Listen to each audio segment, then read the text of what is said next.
Hi everyone, it's Tuesday the 10th of December, and it's been an interesting couple of weeks, John. There's so much information coming out at the moment, especially from the US, the congressional hearings, the revelations from that about the COVID response is truly damning. It should have everyone's hair standing up on the back of their neck. Yeah, well, that's right, Hoodie. And then, even in Australia, Senator Jared Rennick turning up the heat on the TGA, the Therapeutic Goods Association, the equivalent of the FDA in the States, for not reporting on a Pfizer death that should have been included. It appears to be a gross cover-up. The coroner reported that this person had died from the COVID vaccine, the Pfizer, led to their death, and they covered it up. Absolutely, they did. And the reason we keep pushing this is going to be evident in our interview today because back in August 6th of 2022, a beautiful young 17-year-old girl passed away as a result of a COVID Pfizer vaccine. And we're talking about Auburn Grundy, age 17.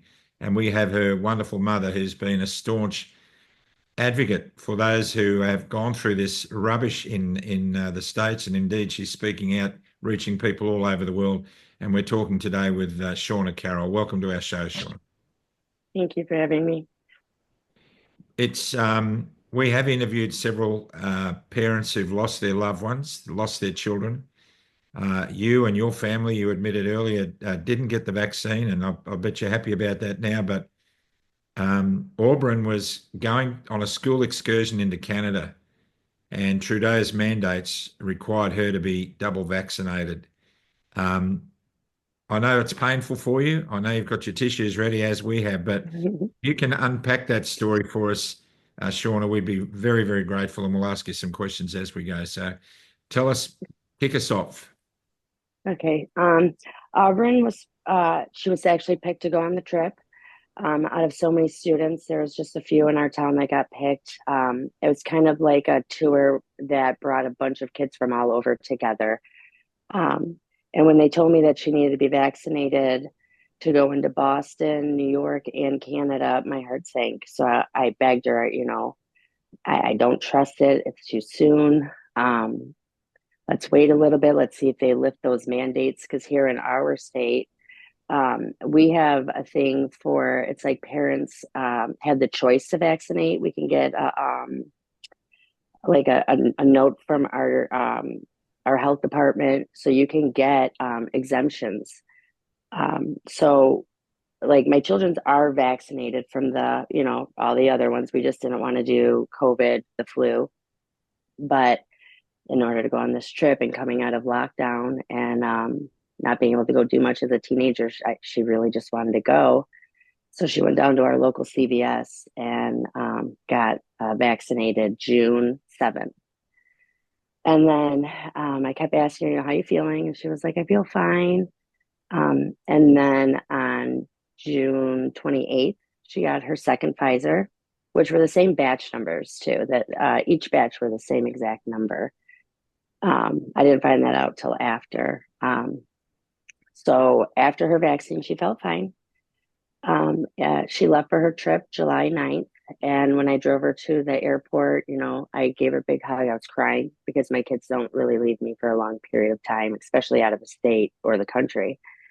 And one of the chaperones, said, "Oh, mom, she'll be back. Don't worry." And I just had a bad feeling. But throughout the week and a half, she was messaging me on where they were, how much fun she was having. They went to the United Nations. They did a bunch of stuff that had to do with like young activism for human rights. She was really into that. But then on August 18th, I got a message that said that she was sick. She had texted me at like 11 in the morning saying she was sick. And we were communicating throughout the day, and then she had a busy schedule. So she, um, we weren't really communicating that much, but for some reason she couldn't call me. She was kind of on a bus and going all over. They were out by Niagara Falls in Toronto at this point. And I got a message from her best friend saying that she was laying on a park bench while the rest of the school trip was up eating with the chaperones and everything. I have a photo of her laying on the bench. She was really feeling crummy. It wasn't until 11 at night that the head of the trip said we're going to test her for COVID, but we don't want to test her too soon because coming back into the US, they might quarantine us for another 17 days. I was weirded out by that too because I'm like, it's my child. I kind of would like to know what's going on. So she tested positive for COVID. I made a joke to her, like, so much for our vaccine, you know, like, this is ridiculous. You know, you had to get that vaccine for nothing. So we had to make the arrangements to drive from Michigan to New York, me, my husband, and my daughter. So July 19th is actually our youngest's birthday. So we had to drive, we had to leave at 2 a.m. to make it there by 9. And by the time we got home, it was about 6 o'clock. But on the way home, she was just tired. She didn't wear a mask. She shared a pillow with my daughter. We were breathing the same air. None of us caught COVID from her. And we had never had COVID prior either. So we get home. She wanted to lay down. She wanted to take a hot bath. And I got her humidifier. She took a hot bath. We had some soup, saying happy birthday to our youngest. And then me and her sat on the couch for a little bit and talked about our trip. And she was, you know, I'm just really tired. I just want to lay down. So we all went to bed. We had all been up for 24 hours. And the next day on the 20th, she was in the living room and she was starting to say she was feeling a little spacey, a little hot. So I said, well, let's just go to urgent care and see, you know, make sure, you know, if you need an antibiotic or something, because we were having a birthday party that weekend. And I just want to make sure if I had to cancel it. So we get to the hospital about 5 minutes, 5-10 minutes from our house, the urgent care. And by the time we get there, she tells me she can't walk. And I said, what do you mean you can't walk? And she said, I just feel really weak. I can't walk. So me and my toddler walked in and they had brought a wheelchair out, wheeled her in, and we parked. At this point, she, you know, was talking. She looked, you know, she was just weak. And we got into triage. They hooked her up to a blood pressure monitor and her oxygen and the blood pressure. They started to like beep red. There was like a warning. They thought, at least from their reactions, they thought that the machine was malfunctioning. So they unplugged that one and brought another one in. And that one did the same thing. They chalked it up to it not being charged properly and that they got an accurate reading. And they put us in the waiting room. And my 3-year-old started to get really, you know, running around, pushing her wheelchair, just really annoying her. So I called her dad and he met us up there and I went home and I started cleaning, getting her room ready because she hadn't been home in about a week and a half. And then I get a call from her dad telling me that she sat up, asked if they called her back yet, and then collapsed and went into cardiac arrest in the waiting room at 17. So he said he had raced over to her, picked her up, screamed for help, pulled her mask down, her eyes were rolling in the back of her head. Another nurse had just been walking up past the waiting room and swooped Auburn up, ran her to the back. They brought her back with ketamine, Dilaudid, morphine, fentanyl, all that within like about an hour span. So by the time I got there, she was completely knocked out because in my frantic state, I missed my exit. So I took another like 5 minutes to get there. And when I got there, they were taking her in for a CAT scan. And I know she woke up at some time between me and the room because they had to give her another dose of ketamine to knock her back out. And then she had a breathing tube in. And then they had to call for a helicopter to transport her to Children's Hospital. Unplugged. So she was at urgent care for about an hour being worked on. The helicopters flew out about 7 o'clock. I met them at the hospital and she had had 2 more heart attacks in flight. So by the time I saw her, she was hooked up on ECMO, ventilated, And I believe they started remdesivir on the second day. As she would deteriorate, she kind of come back. Her limbs all turned black. And they wanted to amputate, but due to ECMO, she was on blood thinners, so she would have had, bled out. So she had all these infections. She had MRSA. She had I think it's thrush, but through your whole body. I'm not sure of the correct term for it. Later on, I had gotten her medical records, and apparently she had myocarditis. I also had no idea about that. But on August 6th, or August 5th, they had to switch out her ECMO machine. It was malfunctioning, so it was starting to clot. So they had to bring in a whole team of people to physically pump her heart and breathe for her while they switched them out. And it took about 10 minutes, but it felt so much longer. So she was stable by the time we left. Her dad stayed with her. I went home to stay with her siblings. And on August 6th, I woke up, called her dad and said, "How's our girl?" Because we always said that. How's she doing? How's our girl? And he said, "We have to take her off the machine. There's one more medication they want to try, and we won't know results for 2 more days." But at that point, because she was aware, she had brain activity. And she would kind of open her eyes and cry. You could tell she was in pain. I knew she was tired, so I told them I didn't want to try any more medicine. She's tired. I know she is. So later that night, we all gathered around and had to say goodbye with our whole family. Standing outside, they had a big glass window. So it was me, her dad, and my husband. And she went very peacefully. It was probably about 20 minutes after, the doctors told me I didn't need to do an autopsy because she had clearly died from COVID-19 and multi-organ failure. And, we had her cremated and she had a beautiful service, but we were left with very little answers, as to exactly what happened. How'd she go from being completely healthy? She was even getting her previous medical records, there isn't any. My kids are very healthy.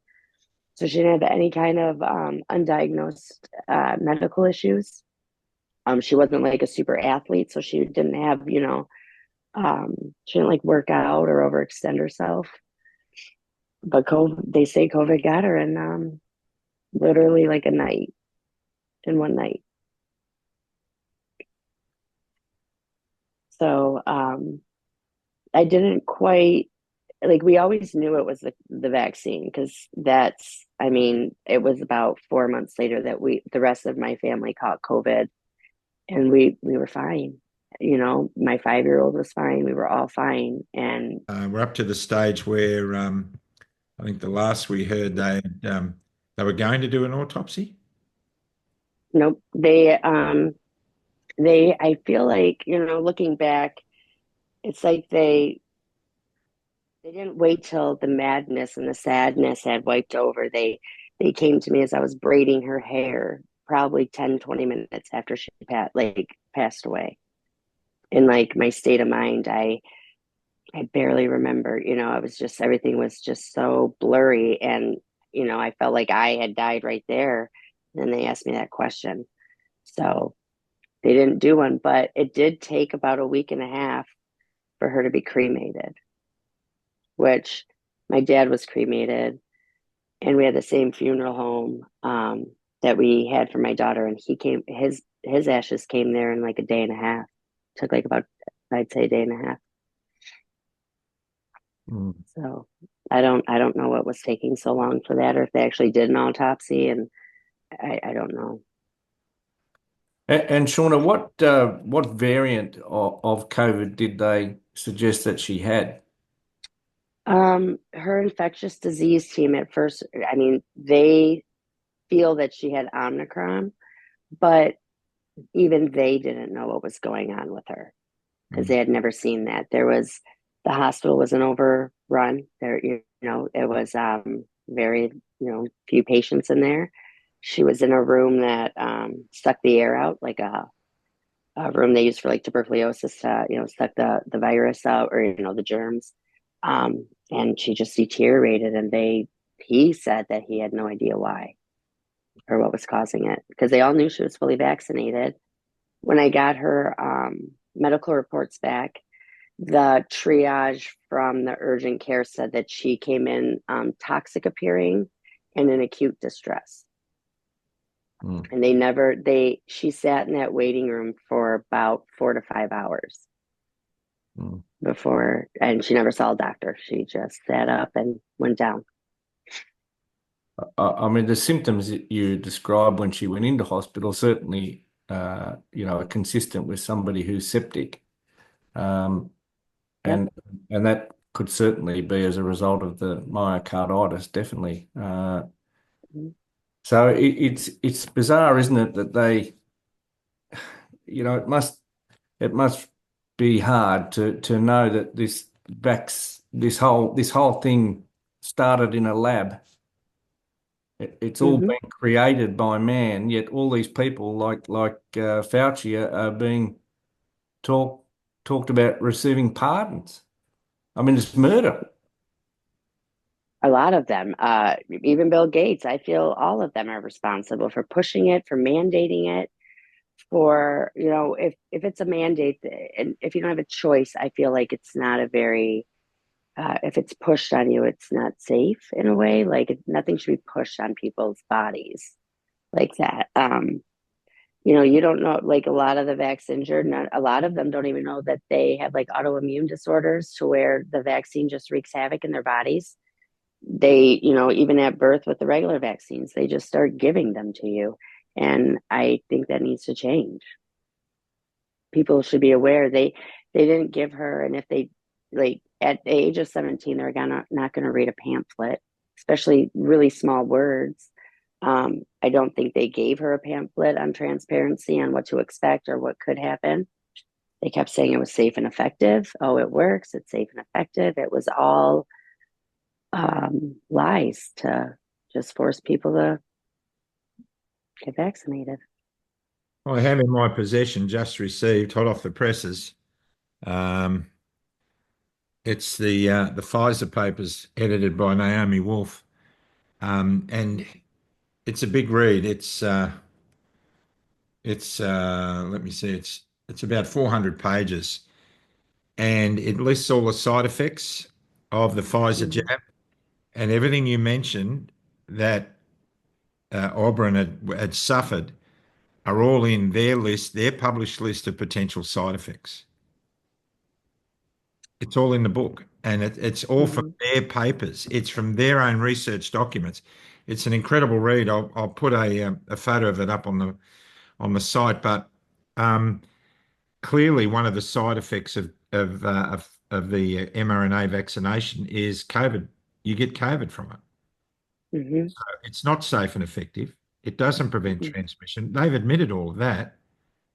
And Mm-hmm. then all the heart issues as well. And as John said, the toxic shock, the sepsis, all of that is all listed in their list of grievous side effects.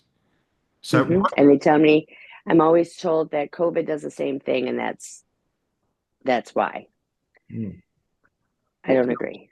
When what she was in the hospital there, what was her blood pressure? I mean, they attached it to two machines. What was it doing? What was the blood pressure saying? Um, it was blinking red as malfunctioning, and they wrote down. She said, "I think I saw 98 over." I have the number written down, um, and that's what they just assumed that the number was. It was in her file. Those parts are the only parts that are in red, like red print on her medical record. Those ones, fully vaccinated, is all capitalized. That's in there. Um, I a mean, number didn't pop up. I'll be honest. I was trying to look, and a number did not pop up that I saw. mm. Well, I'd say it was probably because that her blood pressure was probably virtually unrecordable. Mhm. It was probably that low. And once again, it's just terrible, Oh, terrible low. well, we had gone when we had gone to the children's hospital, she had the same nurses, so we kind of got to know them. And I said I took like a 5-second video of her in the urgent care because I just wanted to document it. He said, you can tell she's kind of turning blue. And as a nurse, I see that, but you might not. And looking at it again, you can see a tint of blue in her. And he said the urgent care women should have seen that immediately, that she was turning a tint of blue and losing oxygen. And that's why it wasn't reading. I mean, but to put her in the waiting room, Mm-hmm. clearly, there's a litany of mistakes here, and we've interviewed people before. One gentleman I think was in ICU for 45 days, and it was the same playbook: ECMO, constant um, interventions, remdesivir. It was the same, and he was fortunate to come out the other end, but it was only a miracle that he did. Yeah. A lot of people don't come off ECMO. That's amazing, actually. So I've done a little bit of maths on this, and it seems that Auburn died about 38 or 39 days after she was vaccinated. Hmm. Yep. And what steps have you taken to confirm that you believe in your heart of hearts this is a vaccine injury? What's happened since then? I had gone onto a Facebook group and I saw someone post something stating, "Is there any lawsuits going on for the Pfizer vaccine?" So I had said I would love to know as well. And someone linked me up to Dan Hartman. Dan Hartman is from Canada, and he is suing Pfizer and the Canadian government. His he's been doing it now for about 2.5 years, almost 3, and he actually, helped me get out there and and a fight for Auburn. So I had gotten a lawyer, and they told me they didn't want to get political with it, that they couldn't take our case um, because of political reasons. They didn't want to get involved. So I started to advocate. I joined a bunch of vax injured groups. I was listening to people, who have been severely injured, people who have lost loved ones, and I was heartbroken for everybody. So now I have a case with some lawyer here in Detroit, and I'm trying to go after the urgent care first and foremost, um, and hopefully maybe go after Pfizer, or at least spread awareness that it's not, it may be rare, but it is real and it does happen to a lot of people. And the pro vaxxers or the naysayers, they don't want to believe that, but it truly crushes families, and not to mention people who lost their jobs. This vaccine has caused so much turmoil, and it's I it's unfathomable for me that people just brush, they'll say, well, they were only 1%. Well, they were still a life and they were still someone's loved ones. And it should be addressed and it should be known. There's a big controversy going on at the moment at Berrien Springs in Michigan, at a church of the denomination that I'm I'm a part of, and Mm. that particular church stood against the mandates and was broadcasting concern from the pulpit all the way through. As a result, two of Mhm. the pastors of that church have been sacked Mhm. by the administrators of the general body. And I've been looking with interest at some of the Facebook comments relating to the sacking.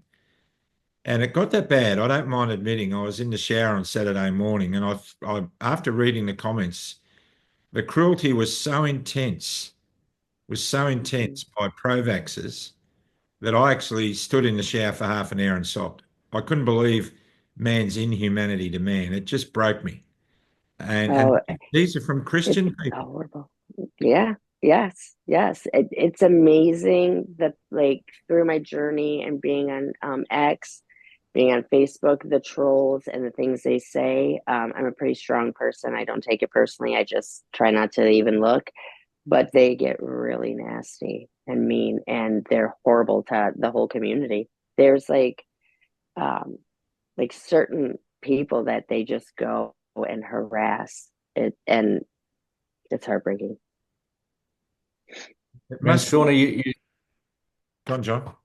I was just going to say, Shauna, you said that Auburn was interested in human rights and was a bit of an activist. I mean, Mhm. what do you think a message to everyone would be following the Um, tragic death now? I mean, oh, because I mean, everything that's happened to her is the complete opposite of what she obviously believed in. yeah, it is. And that's what's heartbreaking because some of her friends will come to me and say, I feel like you're going against everything Auburn stood for. And I feel if my daughter today, you know, knowing what the vaccine has done, I think she would be against it. I think she would want people to treat others because she accepted everybody. She didn't care if you didn't get vaccinated. She was pro-choice. She felt like for her personally, she was doing the right thing. Um, and she was so proud of it. But I feel today she would definitely say that it was very dangerous and that she would not recommend it. Well, the proof of the pudding's in the But eating, isn't it? And so many people going through this now. We're not meant to attend our children's funerals, are we? no. That's not in the scope. That's not the way it's meant to work. And for Mhm. someone so young to go 39 days after getting her second Pfizer jab. Now, once again, we've got to reiterate, she had the Pfizer jab. 39 days Mhm. later, she died. She was diagnosed with COVID when it should have protected her from COVID, and Mhm. she suffered all the side effects that Pfizer have admitted were evident in their trial groups. Thousands of Mhm. side effects, and I don't know all of them, but I know there's a lot. There's a lot. from what I've read, just briefly, Auburn was struggling with each one of them. How do you feel when you realise that uh, instead they went straight to remdesivir, which is one of the most dangerous drugs, John, that's ever been Mhm. used. What was it? 54% of the trial group died, Yep. and they still use it From from organ failure, from from organ liver failure, failure. which is what Mhm. happened to Auburn. Now, if you when you think that people like McCullough and that cohort were pushing like crazy to project a simple, out of the cupboard remedy for this that might have saved 500,000 lives, it's estimated, in the USA. Mhm. Yet I'm certain that if you propose that to the hospital, that she go on to the McCullough protocols, they wouldn't have done it. You'd have been laughed out of the Yeah. hospital. Yep. I feel they withheld some information from me using different terms for the medicine. There's another name for it, and I'm not sure what it's called, but a lot of the vaccine groups remind me. They also use that vancomycin, which is an antibiotic, which also destroys your kidneys. And using both of those together is deadly. And they use both of them. She had 13 different medications going into her at one point. In Australia, we're so close to having this reach the tipping point. And the thing for anybody who's watching, who's rolling their eyes and making their judgments and condemnations, it's a basic question. And well, let's pose it to you. I've been posing it a lot lately. If you thought there was a minor chance, even a minor chance, that somebody was tampering with your DNA and your immune system, would you want to know about it? Absolutely. I I've would had also love to have the choice. I've had people say no to that question. Why? Because they're in denial. To realize that you may have been conned into something that was not in your best interest is really hard. Now, John and I have said a million times, Shauna, that we would love to be wrong about the assertions that we've been making, not just out of the top of our heads, but after hundreds of interviews with credible survivors, with those like you who've lost loved ones, with scientists and doctors and clinicians around the world who are saying the same thing. If something's going on, we should know about it. Now, because the governments Mhm. and the bureaucracies and the big corporations are trying to protect their own backside because they're scared of what will happen if they come out and admit that they've made a mistake. How many people, like your beautiful daughter Auburn, are going to die while they're protecting their own backside? A lot. And if they keep pushing the propaganda for it as well, I feel that's a big problem. Mm. Well, The Well, commercials you see, well, and everything. let's look at our own TGA here. Senator Jared Rennick in Mhm. Senate estimates only last week was questioning the TGA. Now, a 52-year-old man died in front of his family from a heart attack. He'd had the Pfizer vaccine. The coroner who examined the body, the forensic pathologist who examined his body, said he died as a result of complications from the Pfizer vaccine. Yeah, he was fully TGA, vaccinated. the Yeah. TGA covered it up. The TGA said that the WHO modelling that they referred this case to, it didn't fit in as being caused by the vaccine. Yet the person, the professional who examined the body said that it Mhm. was. Now, I've actually heard that a couple times. it just beggars belief that this stuff's going on. And I'm sitting there watching it in Senate estimates, and Senator Jared Rennick is asking questions of the TGA, and the person he's asking the questions of is my cousin, Dr. Oh, Claire Larter, the Assistant Secretary, Acting Assistant Secretary for the Therapeutic Goods Association or Administration, whatever they call themselves. I mean, it hmm makes me sick. They could have prevented lives from being lost like Auburn's if they'd have been yeah, transparent and honest from the exactly. start. And they've failed Exactly. everybody. They've failed humanity. And it makes me Yeah. sick. They failed so much. And the fact that they have normalized people just having these heart attacks is ridiculous to me. Like it's normal. Like it's okay. Oh, they had a heart attack, but no one's putting it like so many. There's so many. And in my lifetime, this is probably the most I've ever seen, especially within, young kids in their 20s, like, and they don't want to acknowledge it. And I don't understand why. They just make it normal. well, I mean, even recently in Australia, a beautiful 43-year-old doctor, a GP who had been promoting vaccines heavily, who was Mm-hmm. a triathlete and a fitness freak, dropped dead, 43 years of age, suddenly of a heart attack.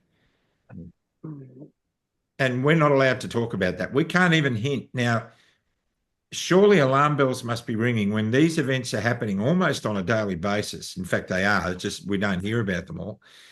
Mm-mm. Why? Why are the authorities not saying, hang on, something's not right here? The only reason it can be is corruption. It's Yeah. either corruption of thought or financial corruption, but it's corruption Mm. nonetheless. And it has to be Yeah. rooted. Yeah. It does. It needs to be brought to everybody's attention. And um, the corruption also comes, like, I feel like they don't want to come to, like, out in the open and state it because of the anger from the just society Well, would be like huge. there'd be lynch mobs, John. Mhm. well, Now, well, all those people behind us, Shauna, they were all at the biggest protest rally in Australian history in Canberra a couple of years ago. There they all are. I can't begin to imagine how many people are there, but you can see it's a huge number of people. And they were everyday people like you. Everyday people. They weren't activists. They weren't rednecks. They weren't rabbit hole dwellers. They weren't conspiracy theorists. There are a few of those there, yes, but the majority, Mhm. 95% at least, were everyday mums and dads who were fighting so that they wouldn't have to go through what you've gone through, Shanna Carroll. And I pray nobody has to continue if we can get more. I feel you're bigger in numbers, you're louder in numbers. And I feel if we can just see more people, and every time I share a video of Auburn or I make a post about her, I hear more and more stories. And I just tell everybody, just share them, put them, don't be afraid, don't be in fear. There's so many people to back everybody up that, everyone supports everybody. And if everyone did that and we band together, I think, and, especially with the transparency, I think we could make a big dent in it, but a lot of people are afraid due to social, how people treat you. Like when I had told everyone I didn't want to get vaccinated, and I lost so many friends, and I thought that is the stupidest reason to unfriend me. So I think people worry about what others are going to think, or is anyone going to believe them? So I feel that if everyone just stands up and as we keep like just snowballing, grabbing everybody, you could make a big difference. And let's remember too that a lot of those people behind us were people who were forced to be vaccinated. Hmm. Yeah. They weren't just people there that were protesting about taking the vaccine. They were people who'd taken it because they had no choice. No, Be- and a lot of them are nurses. Surprising, like a Mm. lot of them are nurses, which Yep. is, they're supposed to help you, and they were forced into it. Now half of them can't even get out of bed, and they're struggling, and they don't have, the support or the finances to be able to get tests done because they constantly want more tests and more tests, and it didn't just, stop there. It just continues to go on. We're heartbroken as a family, and all this, those injured, they can't afford help or, certain medications. It's absolutely horrible. And it, I, I don't know how to fix it, but I feel if we all stand up and just fight that we will be heard at some point. The Congressional Committee findings into the COVID response in America have come out damning against Governor Cuomo from New York, are really damning and scathing, and rightfully so. The behaviour that he and the mayor of New York City demonstrated during the COVID lockdowns, it's got to be. I mean, that's Nuremberg trial stuff. That really is Nuremberg trial stuff. So, and we're not exaggerating that because the scenes out of New York City were horrendous, and their behaviour was. Yeah. Um, and we've seen what's happened in Canada. Canada has become one of the most draconian countries in the world under Justin Trudeau. Oh, So hmm. we see all this unfolding. And we also hear that Anthony Fauci is about to be or may have already been pardoned by Joe Biden from prosecution. And Oh, yet, clearly from that documentation from the congressional committee hearings, John, that that virus, so-called virus, COVID-19, originated in a lab in Wuhan. It's been proven that that's what happened. And that was through gain-of-function research funded by Anthony Fauci as an agent from nefarious actors in other places. Now that's come out. That's been investigated. It's been proven in the investigation. There's a 57-page response, and it's worth reading. I'm trying to get a copy of it so I can have a look at it myself. But this is what we're up against. Now, is Mark Butler, our health minister, John, is he going to be getting a hold of a copy of that document from the US Congress? Well, I doubt it, Hoodie. I doubt it very much. I mean, this is so sinister. I mean, you know what it's like in this country. You remove a piece of asbestos inappropriately from a building site and you go to jail. But these people can release a deadly virus from a lab and there's nothing to see here. No one's even interested. I mean, millions and millions and millions of people. It could even get higher into the billion people. Who knows? Will die hmm. as a result of this complete murderous activity that's gone on. I mean, Nuremberg trials probably aren't enough for these people. I don't even know where you start on something so outrageous and egregious as this. I mean, it's unprecedented, I think, in human history, just where we're Hmm. at. Just the gravity and the scope of what they have done is unimaginable. I mean, you couldn't have written a book about this. No. John, if you were a health bureaucrat or a health minister in this country, would you personally want to see a full evaluation of that committee hearing documentation out of the US? Well, look, Hoodie, they get everything else from the US. It doesn't matter whether it's a pack of dry biscuits. That they go for it. So, I mean, why wouldn't you want to see it? I mean, the US is part of our alliance. They have been. So why would something that is held up there in their parliament not fit for us to evaluate here as part of a safety red flag? I mean, surely it has to be. And if they ignore it, it further adds to where they're going to wind up. Look, you don't need to be a rocket scientist to see the way the world is going. Mhm. The world's on the brink of global revolution. And if these people aren't reading the room and seeing that and realizing that they have to take urgent steps to reverse this trend, then they're really in for it. I cannot believe that they're not even thinking that way. I can't believe that they're too busy trying to find a soft landing place to get out of town and get away from this mess. But they cannot escape it. The only way from here is to say, right, at the very least, there's enough information on both sides to cause enough doubt that we should have a thorough summit type investigation where all the people are brought out of cancellation, brought out of the dungeons of being labelled conspiracy theorists, and put into a place where they all work together to find out what's going on because lives are at stake. And if they don't do that, at the very least, man, oh man, I would rather, you know what, I'd rather go to jail for manslaughter than be hung for murder, John. I don't know about you.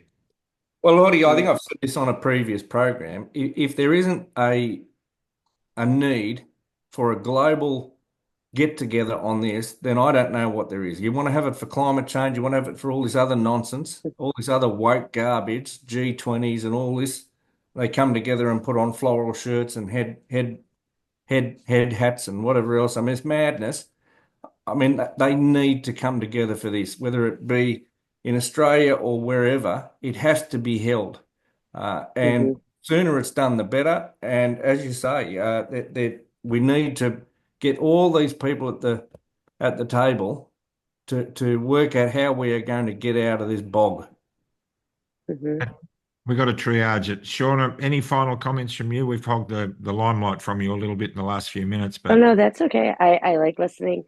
I just I hope everybody, I can't say this enough. Hug your kids a lot. Hug them before they go on a trip. Don't think they will be coming back. I fully thought I'd have my daughter in my arms when she came back, and I didn't. And I think it's very important to trust facilities that care for your children, um, and fight for transparency, if anything. Like I said, I'm pro-choice. If you choose to be vaccinated, at least check everything, especially when you're your children's voice.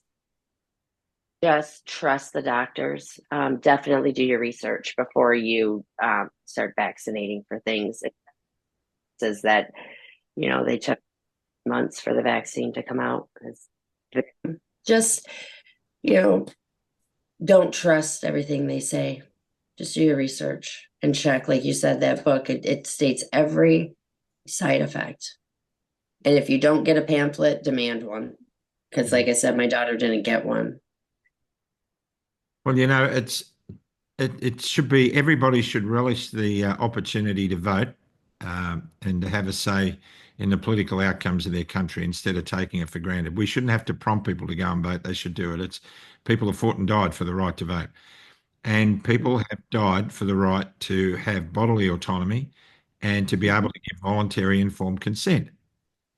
And you couldn't have given informed consent. There is no way you could have given an educated informed consent anywhere in the world for these vaccinations. They're not vaccinations, they're gene therapies. You couldn't have given it because every time you asked for information, you got redacted documents, black ink. And Mhm. we first interviewed Naomi Wolf as a result of the Pfizer papers that she'd gotten a hold of a couple of years ago, John. That interview had more viewings around the world than CNN that entire day. And Naomi was just commencing the work on the Pfizer documents. And as I said, here it is. I'll be putting details about the book out on the in the description. Um, this stuff has taken a couple of years to edit. It's so prolific. Thousands of pages of Pfizer documents, and they're damning. And so something needs to be done. Mm-hmm. It does. Final comments, John, or question? Well, I'd be interested to know whether RFK Jr. is aware of Auburn's case and what you think his impact's going to be. Good question. A lot of the group shares videos. I know he did meet up with another parent who lost their daughter, Trista, the Martins. They met him. I feel if he is for vaccine transparency 100%. And I feel maybe with him alongside Trump, things may change for a lot of the vax injured. So I would feel that he would fight for everybody. I feel he is going to fight for everybody. He knows about the vax injured. He knows about the deaths. I don't know personally he knows about Auburn's, but I do know he knows about a lot of them. So I feel like him being alongside Trump is going to be a big opportunity for everybody going forward with medical freedom and the way that we handle things medically, health wise, the food, just everything. So yeah, I feel he would be, fighting with us. I feel like he is fighting with us. Well, I watched an interview not an interview, I watched a speech from Dr. Jack Cruz speaking at a conference about medical decentralization, and that is definitely the way to go. It has to be. That's taking control of medicine away from government and putting it in the hands of you, the person, being able to choose your own remedies and see where you go from there. I mean, that clearly Because is. ivermectin and all those remedies would have been able to been a treatment if we had our medical freedom, and we don't. And our own Professor Ian Brighthope, who's been 42 years in integrative medicine and health, has stated over and over again the impact of intravenous vitamin C in high doses and what effect that can have on outcomes. And even that should have been applied for Auburn, at least to given an opportunity to see if something else works instead of following this centralised mandate, this centralised narrative. So I guess we need to leave it there. Final comment, John? Well, look, I'd just say, look, as much as the turmoil behind us is rotten, and there is hope. There is clear air ahead of us. There is a lot of hopeful things on the horizon. So, I just really implore on everyone to stay focused, stay positive, and look for the good. And we'll certainly come out of this better for it. People that have given their lives up like Auburn won't have done it in vain. Because the world will be a better place when we fix it. It's unfortunate that there's casualties along the way like Auburn, and she's in a more restful place now. So our thoughts and prayers are with you guys. Thank you so much. Anything you would like to add from your perspective, or perhaps speaking for Auburn before we say goodnight? I'll speak for Auburn. I'll just say that she would just want the world to accept everybody, don't judge. And you don't always have to know everybody's business, you don't have to be involved. She was just very accepting, and she honestly, truly just loved. Beautiful way to bring it to a close with a prayer. So, dear Lord, Father in heaven, we thank you for the short life of Auburn. We thank you, Lord, that that she is having an impact even now she sleeps. And we thank you for her mother. And Mama Bear has been poked, Father God, and we know that there is a great force when that happens. And we pray that it is applied, that it will bring about benefit and truth to the rest of humanity, because we sure need your intervention right now. So, Father, guide and lead us in the ways of truth, we pray in Jesus' name. Amen. Thank you. You've often been heard to say, You just couldn't make this stuff up. you couldn't make this stuff up. Stay out of the trees, everyone. And don't forget, if you love somebody and you haven't told them, please tell them. The interview we've just conducted is a clear example of how important it is for people to make sure they know they're connected and loved. Shanna Carroll, you're in our prayers, you're in our thoughts. We admire you, and we'd love to have you back on with any further developments. Thank you so much, you guys. I appreciate everything. Thank you for sharing your story and bringing more awareness to everything. It's amazing to have people like you guys out there, honestly. God bless you, my dear, and our regards and warm condolences to your family.